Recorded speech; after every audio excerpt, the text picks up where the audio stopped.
Hello, financial investors, and welcome to the channel. My name is Brent, and today we are doing part 2 of our video where we're going to be going from stock 11, National Fuel Gas and Company, all the way down to Leggett & Platt. Plus, we're going to be throwing in Chevron Corp because we missed it in our last video.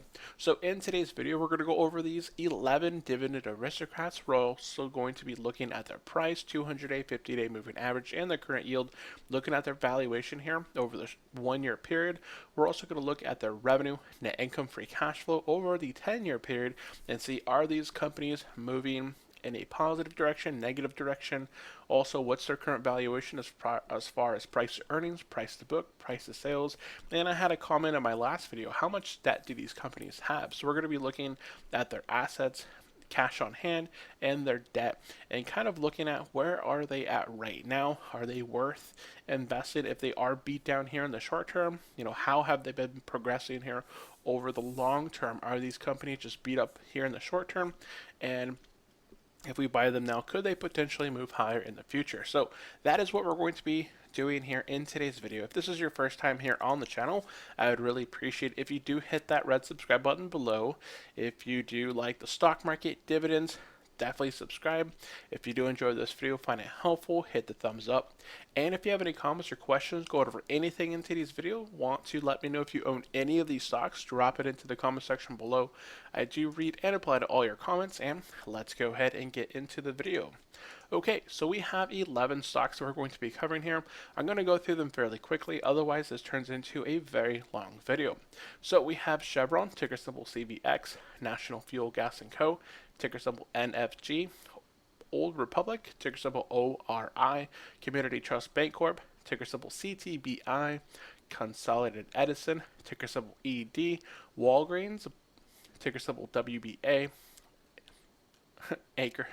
Archer Daniels, ticker symbol ADM, Federal Realty, ticker symbol FRT, Eaton Vance, ticker symbol EEV, 3M, ticker symbol MMM, and Leggett & Platt, ticker symbol LEG.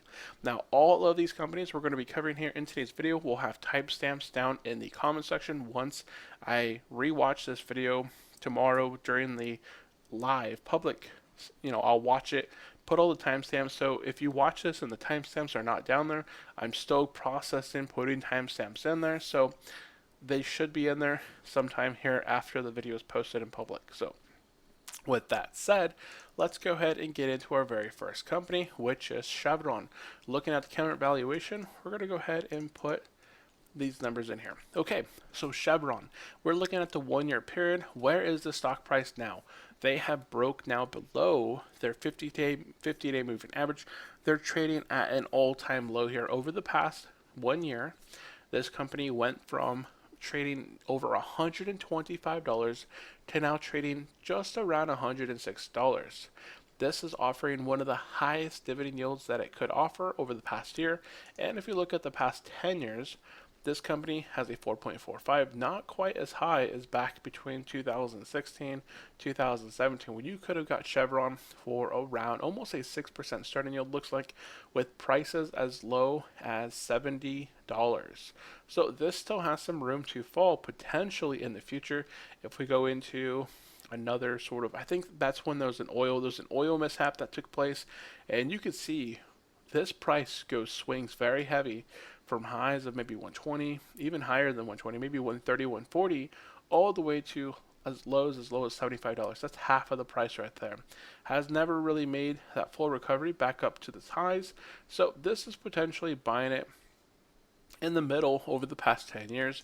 But in the short term, you're potentially getting it at a very good buying opportunity, and you can also average down if this is a starting position, and you'll lock in a 4.45% starting yield. Now, moving into the price to book, price to sales, and price to earnings, we can see here that this company has a price to sales of 1.4 and a price to book of 1.4 as well. Generally, when you're looking at any company that has assets or is a sales, assets-based companies with a lot of equipment would be price to book, sales driven, and services companies would normally use their price to sales. So both of these values sitting below 3 is actually looking really well for this company. Now their PE ratio has shot up from say an 18 to now a 70.91. So they may have missed some earnings, or they may be doing some adjusting here going into 2020, which is making them look very high as far as where their PE valuation is currently at. Now, let's go ahead and flip-flop over to revenue, net income, and free cash flow. So, over the past, we'll just look at it short term here. This is what kind of drove their earnings per share, or not their earnings per share, but their price to earnings so high, was that their net income here just dropped. They went from around 200% over the past 10 years, having really high net income, just growing. And just recently, something happened. I haven't read into it. I do own Chevron, but they dipped to now 0.48% growth in their net income over the past 10 years. Their free cash flow up 318%, and their revenue is still up. Oh, let's look at 10 years. There we go. Okay, this is the 10-year graph here. So here in 2016, 2017, you can see here that that's when that sort of bottoming out period took place here. Let's go ahead and bring up the price again. I did this last time. But this was a very high fall from highs to lows. And here you can see also the revenue, net income, and free cash flow also kind of dipped down. And now these companies, or the free cash flow, revenue, and net income, begin to bounce back. The stock price did recover, but it has came down here recently off those highs. And from high to low, I think it's around 30%. So you're definitely getting some discounts there. And you can see over the past 10 years, the revenue is actually down over the past 10 years, now 22%. Their net income is now down 77%, and their free cash flow is up about 98%. Now, the other thing here I wanted to kind of throw in was their cash and equivalents and their long-term debt. This is an oil and gas company, so they have a ton of debt with this company, but we want to look. Oh, this is actually showing no debt. So maybe they had a lot of debt. So this is looking like it kind of wiped it clean. So this may, when I see something like this, maybe this chart is not showing the correct numbers as far as the net income, as far as the price to earnings, as far as the total debt, or maybe it is showing correctly and they took capital that they had produced over the past 10 years and paid down that long-term debt, and that's why it's kind of showing that it's been wiped clean. As far as cash and equivalents, is at 5.6 billion. So this just needs a little bit more research on the individual to kind of see, did they erase their debts? How is that going to be going forward? As far as liabilities and assets, they have $237 billion of assets with $93 billion of liability. So very good numbers there, besides their financials kind of getting skewed here, starting in 2020. So something could potentially be kind of brewing with them. Maybe they're doing something special. Without doing more research, I don't know off the top of my head. So going into the next one, ticker symbol NFG. Looking at it in here in the short term, this stock is trading near 52-week lows at $43.26, putting them below both the 50-day and 200-day moving average, and giving them a certain yield of 4%. This is also an oil and gas, so they have been beat up here over the past 6 months. You can see just a constant decrease here with this company. And also, if we remember Chevron again, this is another oil and gas company. Just over the past 6 months or so into a year, just has been beat up. So overall, it has been beat up here in the short term. If we look at over the past 10 years, where's this one at? It looks exactly like the Chevron sort of pattern, has its highs and lows. Here in 2016, 2017, same exact thing. Had very high highs of say $80, fell all the way down to $40. So it got cut in half. Same exact story as Chevron. Something took place out there with the oil and gas companies, kind of cut them in half. Now, looking as far as their price to book, price to sales, price to earnings, and we look at this one has slightly higher price to sales at a 2.2, and just a tiny bit higher as far as price to book at 1.7. Both numbers are still below 3, which is good as far as valuations for price to book and price to sales, and you're getting a price to earnings of 13.08, which is fairly low compared to the historical here. If you look at it historically, you can see that it has highs as high as 24, and I would say the average is probably about 16. If you're taking the lows and the highs and getting that medium in between, 16 is their average PE ratio. Now moving into their revenue, net income, and free cash flow over the past 10 years, this one does have some negative cash flow at 127% down. Currently, their revenue is down roughly 6.5% over the past 10 years, and their net income is positive at 34.16. So very slow moving companies. These oil and gas companies are just very slow as far as their revenue, as far as their net income, as far as their free cash flow. They just kind of, that seems like their moat there. Now, the last thing here I wanted to show is their debt and cash equivalents. So total debt this company has is 2.1 billion, whereas their cash and equivalents is only 20.43 million. So there's some big numbers differences there. So it's oil and gas, so they have a lot of debt tied to maybe buying equipment and using credit for it. So they're in debt by quite a bit, and they have very little cash and equivalents there. I think that's all I kind of want to show there. Let's go ahead and continue on to Old Republic International. I believe this is a financial institution. And 200-day, 50-day. Okay, looking at it over the 1 year. This one looks like it trades very sideways. Has nice constant growth to the right and, up and to the right. So you started here a year ago around $20. You haven't got a whole lot of growth there out of this company. It's now at $22.79. It is slightly below or above its 50-day and 200-day moving average, and its yield isn't at high. It's not at low. I would say potentially it's about average. This isn't extremely high, trading at high highs, and it's not low, trading at low lows for the 52-week area. Now, if we look at it over the past 10 years, are we getting a really good yield at this time in comparison to, say, Chevron or NFG? No, you're getting a 3.51% yield. It's actually one of the lowest yields that you're buying this company for. But you can see over the past 10 years, this company has had just steady growth to the upside, even during the recessions here. So if we're looking at the recession, say 2015, this is 2010. So this doesn't actually show the recessions. We'll go ahead and just quickly show the recessions. I know I didn't show the recessions on the other ones, but yeah, so the recession, it got hit really hard. Here's that recession here in 2008, really hard, from $22 to about $10. So it got cut in half during the past recession. Well, we won't go too much into that data. While it would be nice, it's just going to make this video even extra longer. And we could always deeper dive into specific companies if they are, if they look interesting. But this one currently, it's not at a complete discount in its current time frame. You're getting a fairly low starting yield in comparison to its history. So it's just an average company. You're buying it at an average price. You're buying it at an average yield, but you're getting just a nice steady growth to the upside, which is good for the long-term hold. Now, if we're looking at their price to book, price to sales, and price to earnings, let's go ahead and put these in. Now you're getting a price to sales of 0.9. I believe this is a financial bank style company. So you want a price to book on financials of a 1.7 or below. This one's at a 1.1, which is very good, and a 0.9 there on the price to sell. So both of those are right at 1. So you're basically buying it 1-for-1 ratio with its price to sales and its price to its book value of its assets. As far as PE, you're getting at a very low PE of 6.5. If we're comparing this, I don't know if they're comparable, so we'll go ahead and toss in JP Morgan very quickly and Wells Fargo, ticker symbol JPM, and WFC.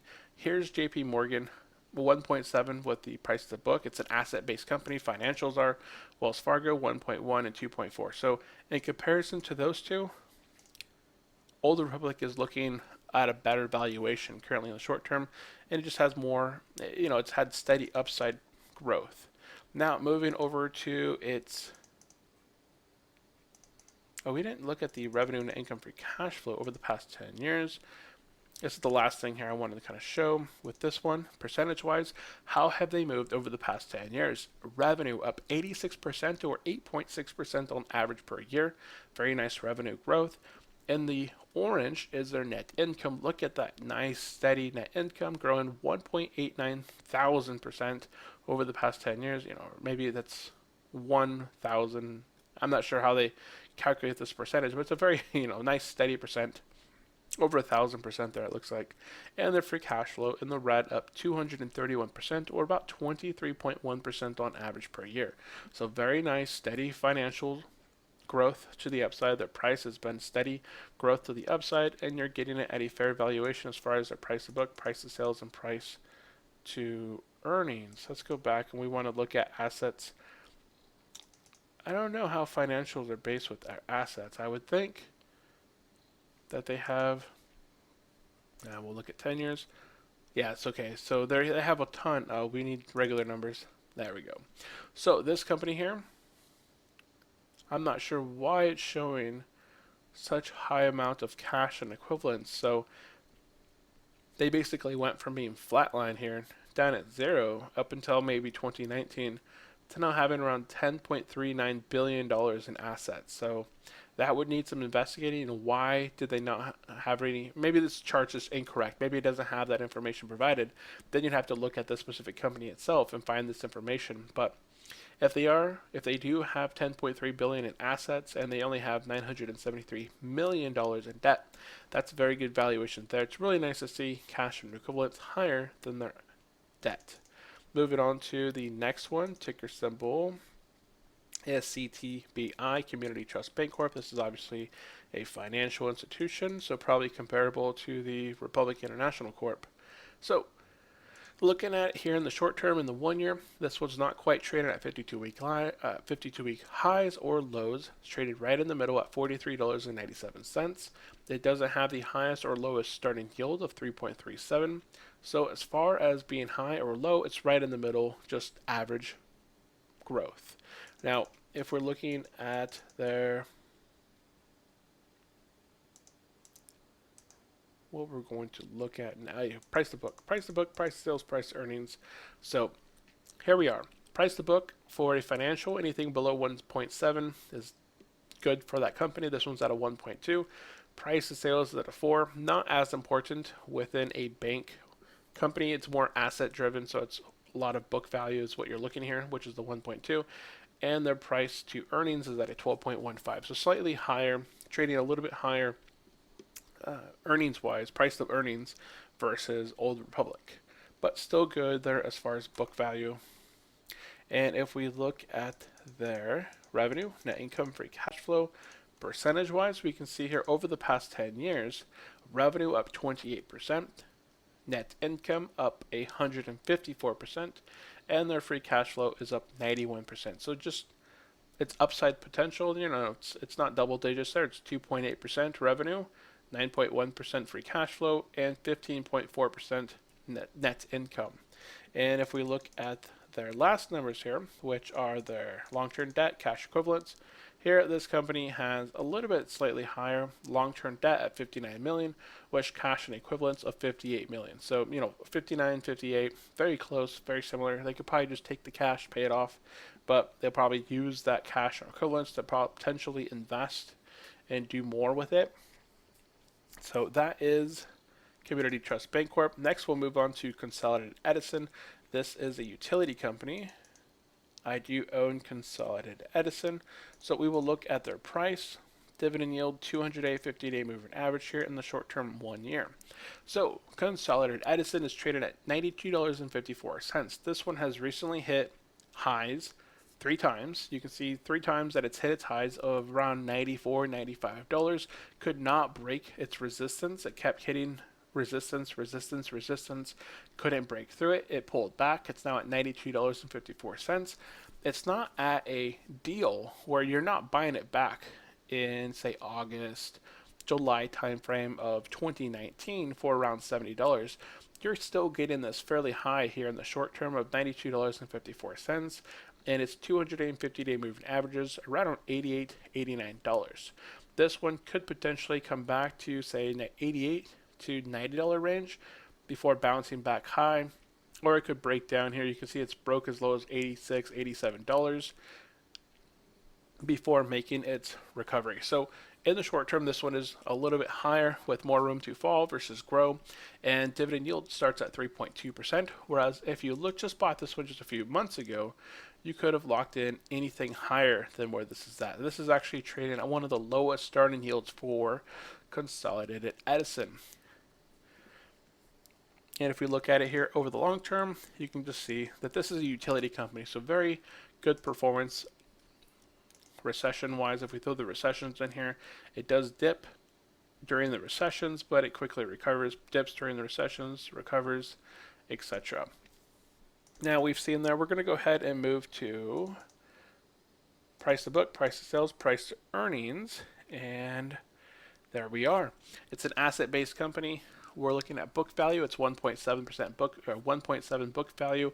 Anything below 3 is good for price to book and price to sales. This is at a 2.3 price to sales, 1.7 book value. So really good valuations there.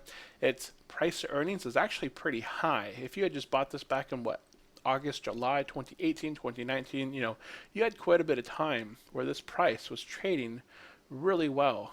You can see here, really well for its time frame. You always want to look at the time frame. You don't want to go and look at the history and be like, man, I really wish I bought it in 2015. Everybody wishes they could go back in 2015 and bought it then.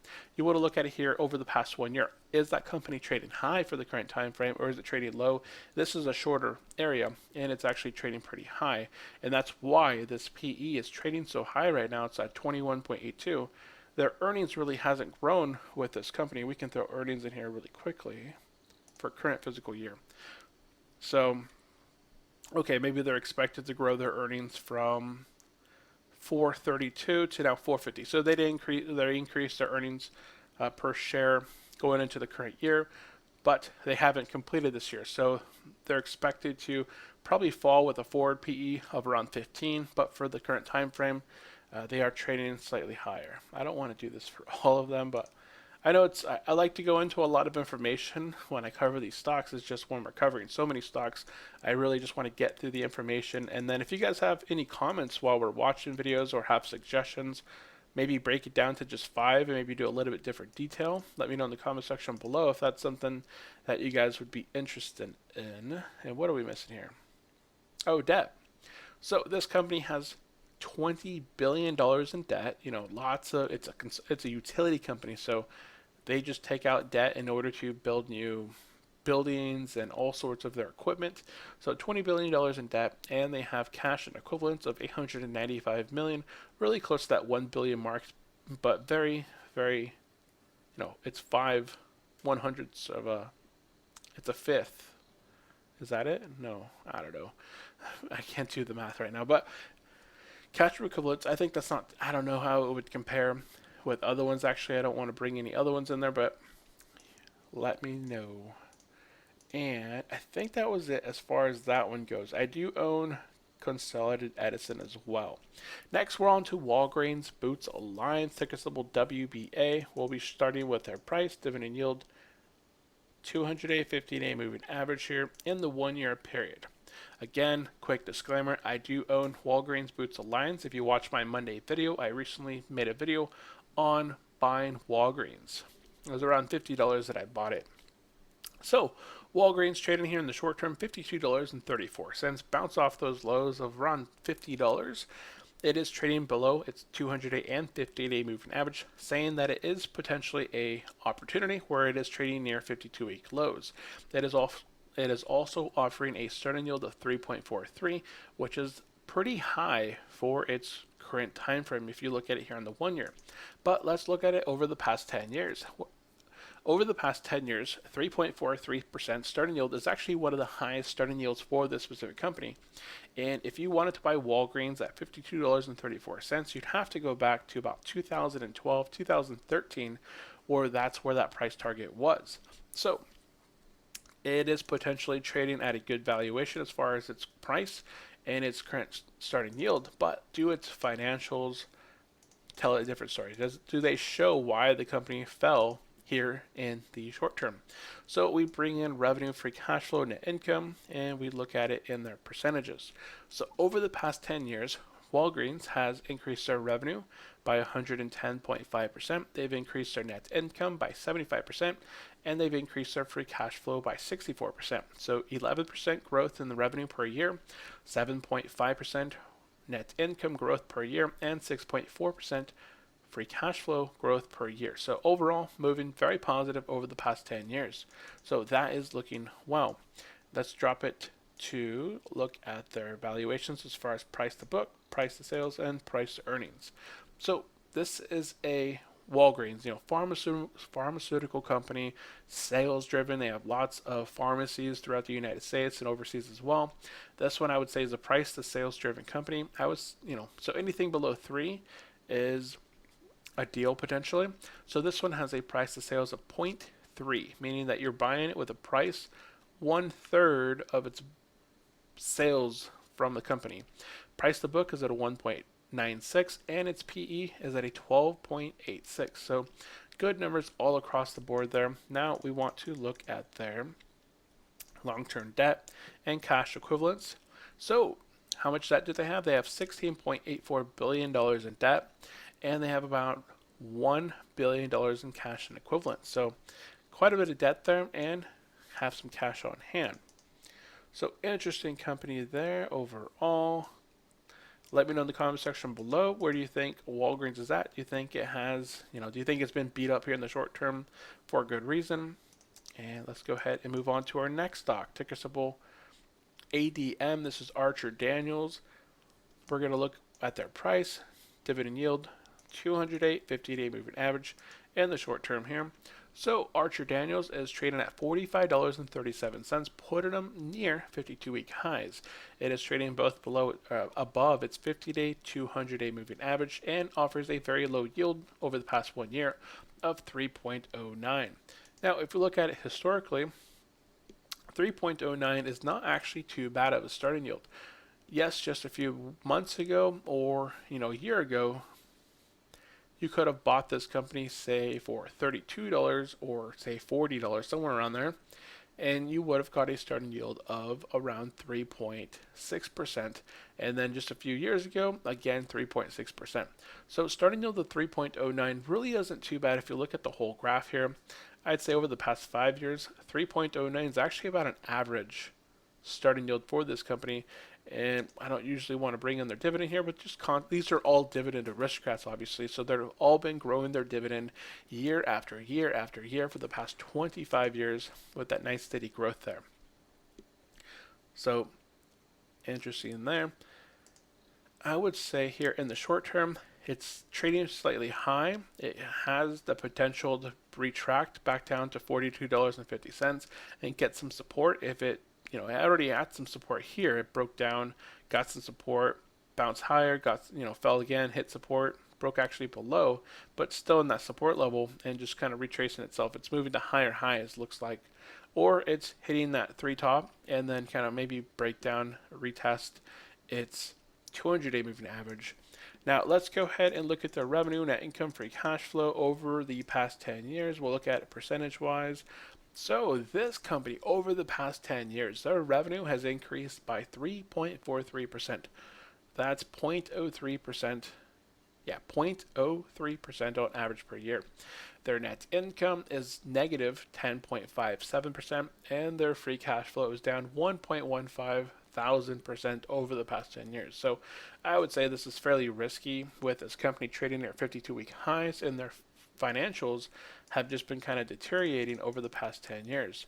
Now, moving on to their price to book, price to sales, and price to earnings, we can see that price to sales on this one's also at a 0.3.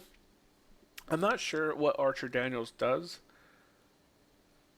what specific sector or, what they do.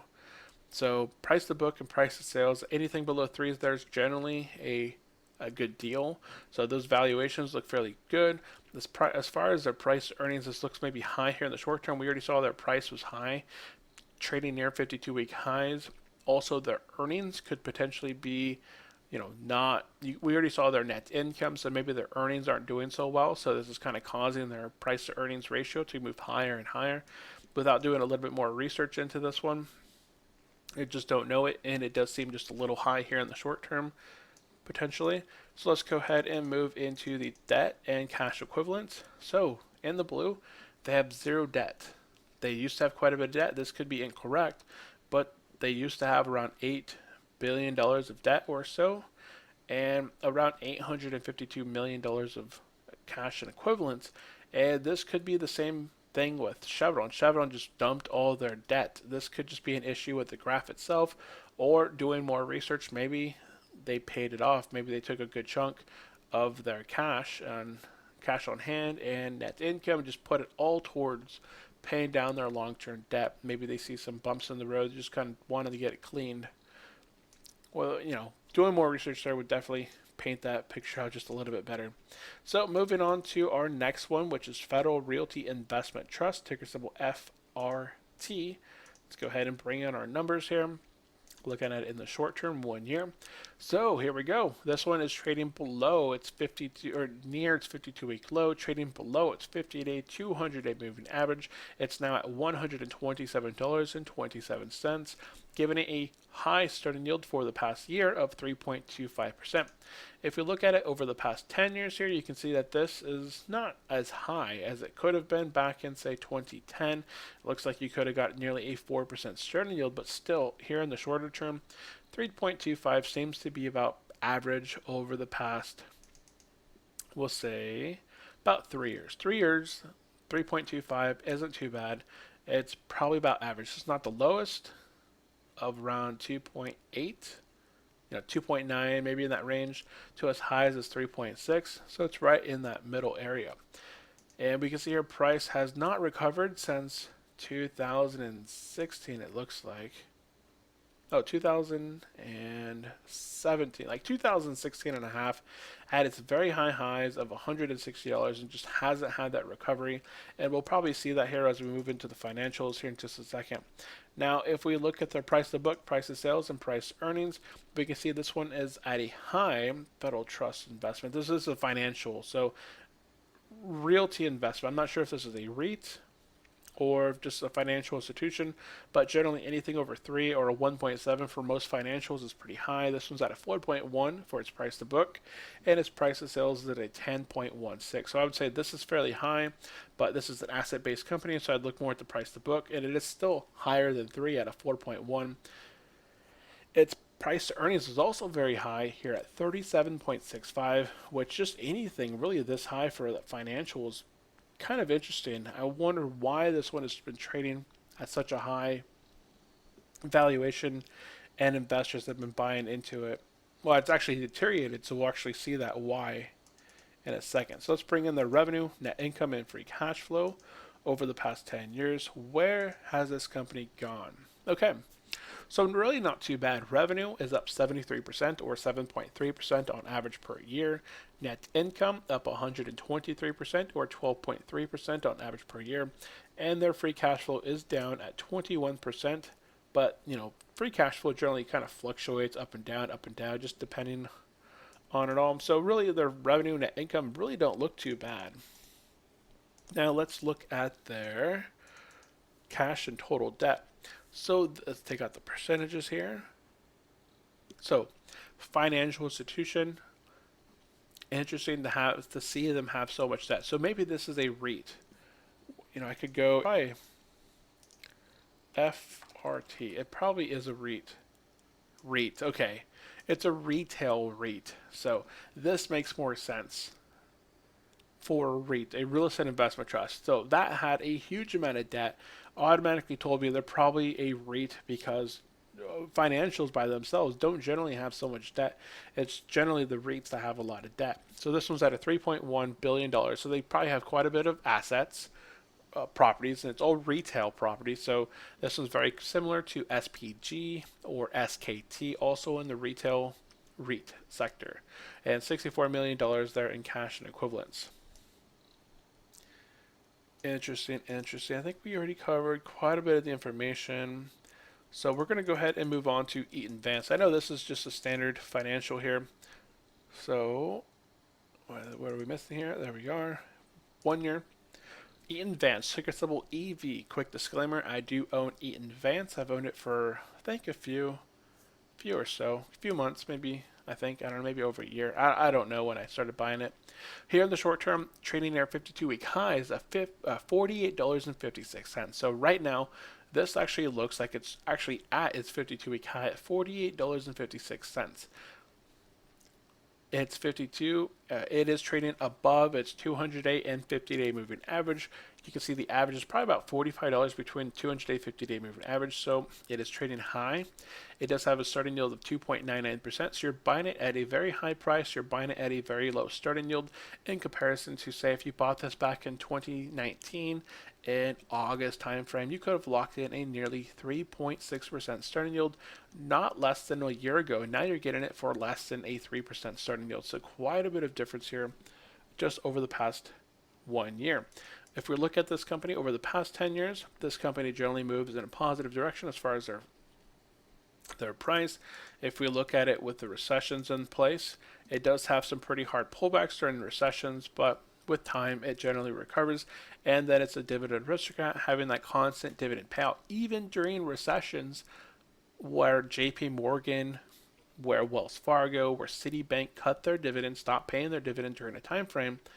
Eaton Vance continue to grow and pay that dividend for over 25 years and more now. So very interesting with Eaton Vance. So let's go ahead and move to price to book, price to sales, and price to earnings.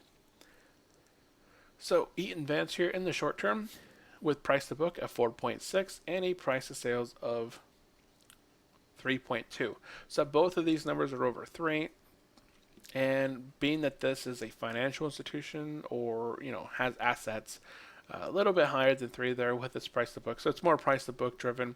It does have a fairly low price to earnings ratio of 13.86, which is actually really good here over the past 10 years. This is a fair valuation for its price to earnings. If we look at it, even in the short term here, it's been pretty consistent with that around 13 or, as low as 12 as it looks like, slightly below 12 there, and their price to earnings. But because of the high tick recently, they're trading near 52-week highs. This one does have an uptick there recently, and now sits at 13.86. Now let's look at their financials: revenue, net income, free cash flow over the past 10 years. Look at it percentage-wise. Has this company moved higher or lower? Revenue up 63% or 6.3% on average per year. Net income 147% or 14.7% on average per year. Their free cash flow 146% or 14.6% on average per year. So very positive double-digit growth there with their net income over the past 10 years, and their revenue moving nice and moving nicely to the upside of 6.3% on average per year. So looking good there, but trading near 52-week highs and trading near a very low starting yield for that company. And if we look at their debt and cash equivalents, this one again, their financials here. Let's turn this percentages off. So they do have quite a bit of debt at $2.2 billion, and they have around $606 million in cash and equivalents. So very interesting. This is not a, it'd be really interesting if they were asset management company. They're not a REIT. They're not really like a JP Morgan or such. They're asset management company. So they do have assets underneath them. Not quite. I don't know if it's all retail. Not retail properties. So it has a little snippet here. Oh my goodness, I can't stop this thing. So you can pause the video, read through what they do, but just a broker firm, etc. So moving on to the next one, and we're second to the last here. Let's go ahead and bring in our price, our dividend yield, our price, 200-day, 50-day moving average, and bring it back to the 1 year. Okay, so 3M. I've seen a lot of investors buying into this one here currently, and I think it is on my buy. It's on my watch list as well. Quick disclaimer again, I do own 3M and do plan on buying more of it here in the upcoming future. Just don't know when it will happen. I just know it's on my watch list and it's on my list of stocks that I want to buy when that time is right. So this one is traded at $157.24, putting it below its 50-day and 200 moving average by almost $13 there. It does have a very high starting yield of 3.66%, which is high here over the past 10 years, or over the 1 year. If you look at it over the past 10 years, right now at 3.66%, you are buying 3M at one of the highest starting yields over the past 10 years. If we look at this company over the past max, this is just a constant upwards trend. It just recently hit some highs of 250, 260s. We went into a trade war with China. That's when this company began to kind of fall apart. So here, hit around $250, back in early 2018. We went into the trade war right after President Trump took presidency, and it has just been on a constant battle with this company with tariffs and that the battle that was going on between the companies with tariffs and such. So it has been beat up here in the short term. But again, if you look at the charts here over the past history, I think this one has 33 years of growing and paying dividends. So this little blip right here will look like this in another 10 years. You'll look back at this date, potentially, not financial advice, not this is all for fun and entertainment, but this could potentially just be another blip like this where it moves down for quite a while and recovers and moves to new highs. So it just depends on your outlook and how long you plan on being invested. Now, we covered price, dividend yield, 200-day, 50-day. Let's look at price to book, price to sales, and price earnings here. So this one, it's a sales-driven company. It has so many products out there. So it's a sales, it's a service-driven company. So it's a price of sales-driven company. So we want to look at the price of sales ratio. Anything below 3, fairly valued. This one's at a 2.8 currently. Its price to book is at an 8.9, and it is trading with a 20.13 ratio for its price to earnings. Not at its low, but quite a bit lower than it has been here over the past few years. So not too bad. And let's go ahead and look at their revenue, net income, free cash flow, percentage wise over the past 10 years. Revenue up 31%, or roughly 3.1% on average per year. Net income 2.6% on average per year, and free cash flow up 1.9% on average per year. So overall, positive direction. It's a slow grower. It's very hard for companies such as 3M to really increase its revenue. It's such a large company. I think one of the most common products that I buy from them is the masks. If I'm doing any sort of woodwork, I always wear a mask, or painting or spraying. I always have a mask just to kind of protect myself, and those are just very common. Or eyewear. I think they sell a ton of products. I'm sure you probably have something in your household that is 3M. We also want to look at their long-term debt, cash, and equivalents. So this one has $20.31 billion of long-term debt with $2.3 billion of cash and equivalents. And I think that is it for that one. So let's move on to our very last one here, legging and plat. So what are we missing here? 200-day, 50-day. There we are. Look at it in the short term, 1 year. So legging and plat. This one had interested me back in 2018 or so. I just never pulled the trigger on this one. This one is trading at $47.53. Not quite below its 200-day moving average, but slightly below its 50-day moving average. So it's not high, it's not low. It's probably average. Now it's probably slightly higher than average currently. I'd say it has more room to possibly fall, but it has a lot of support here. At around $40, it has quite a bit of support, so your move to the downside would be very limited, whereas your move to the upside, has had some resistance, could not break it, just kind of deteriorated from there. Starting yield is at 3.32, not the highest that it could have been over the past 1 year. You can see on the chart that you could have bought Leggett & Platt for, say, a 4% starting yield or even higher back in July of 2019. That time frame here where this company was trading around $37, $36. That's when it began to interest me, was back in 2019 or so. Yeah, I just never pulled the trigger. I don't think I own this one in any of my... I'd be interested if I... Yeah, I don't own this, but kind of interesting. Moving on to their price to book, price to sales, price to earnings. Here they have a 1.3 sales price of sales company, Legging and Platt. I can't think of what they do. Home furnishing and fixtures. Okay, so I would say that's sales driven. So we're looking at their price to sales ratio. 1.3 is very good, below that 3% or 3 mark. Price to book 4.7 and price to earnings of 19.26. So all those look pretty good. sales-driven company, so the price of sales looks really well. Earnings coming down. Their earnings itself, earnings per share, has probably been rising really well over the past 10 years. We'll look at it just kind of diluted. You can see the way that the earnings has been moving. It's been moving to the upside very nice and steady, which has been causing their price earnings ratio to drop. Whereas their company price hasn't gone, so their earnings has been increasing, but their price in the stock has been slightly decreasing, which causes, because their earnings is moving higher but their price is moving lower, you're getting this nice steady moving to the downside with their price to earnings. So kind of interesting there. I like that. I like Leggett and Platt. Looks very interesting. Not here in the short term, but just the next buying opportunity.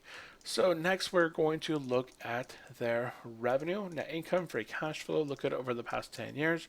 Are they moving higher or lower? Well, revenue up 50% over the past 10 years, or 5% on average per year. Net income up 117% over the past 10 years, or 111.7% on average per year. And their free cash flow up 22%, or roughly 2.2% on average per year. If we move on to their total debt in cash, they have $2.1 billion in long-term debt and $247 million in cash and equivalents. So these are all long-term, huge dividend aristocrats, huge companies. So I don't think it's going to be very rare to see any of these companies here not have some sort of long-term debt tied to them. So I think that is all I really kind of wanted to cover in today's video. We can quickly look at all of their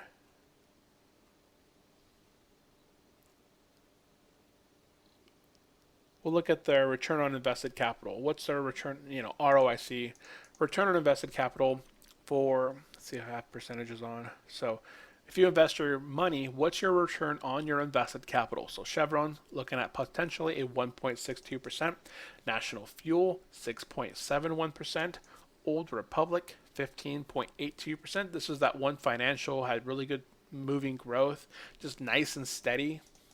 Community Trust Bancorp 10.07, Consolidated Edison 3.76, Walgreens 8.81, Archer Daniels 5.24, Federal Realty Trust 4.59%, Eaton Vance 13.6%, 3M 16.66%, and Leggett and Platt 10.07%. So those are the 11 companies. Quick disclaimer again, I do own Chevron, ticker symbol CVX, Consolidated Edison, ticker symbol ED, Walgreens, Boots Alliance, ticker symbol WBA, Eaton Vance, ticker symbol EV, and 3M, ticker symbol MMM. So those are the companies I own. Do any of these 11 companies interest you during this whole preview?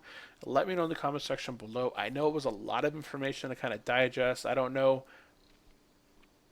all investors have different methods of viewing companies. I like to do this because I can scan a ton of companies, look at their current valuations. Are they trading near highs?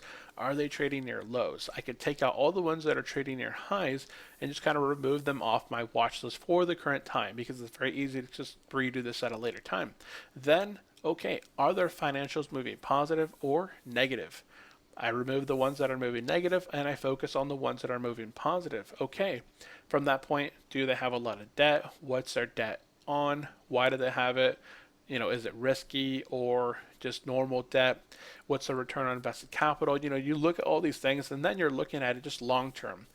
Are they kind of beat up here in the short term just because of their earnings, their revenue? What's the reason behind them getting beat up here in the short term? Do you see it recovering? And then, okay, that is potentially a buying opportunity. Then you begin to buy into specific companies, just dollar cost averaging over the long term, because you're not investing for 5 or 10 years. You don't get to retirement and then just pull all your money out. You are going to be retiring potentially until you die. And then when you die, all your assets will move on to your children, if you have children, or your family, or however you set your estate. So that is going to be it for today's video. Let me know in the comment section below. I just looked at the clock. We're at 50 minutes on this video. So I'm very sorry for having such a long video. I will have timestamps down in the comment section below if there were any companies you were specifically looking to get information from. Look for the timestamps. If you guys did enjoy this video, find it helpful, hit the thumbs up. If you have not yet subscribed to my channel but are interested in stocks and dividends, I would really appreciate it if you do hit that subscribe button below.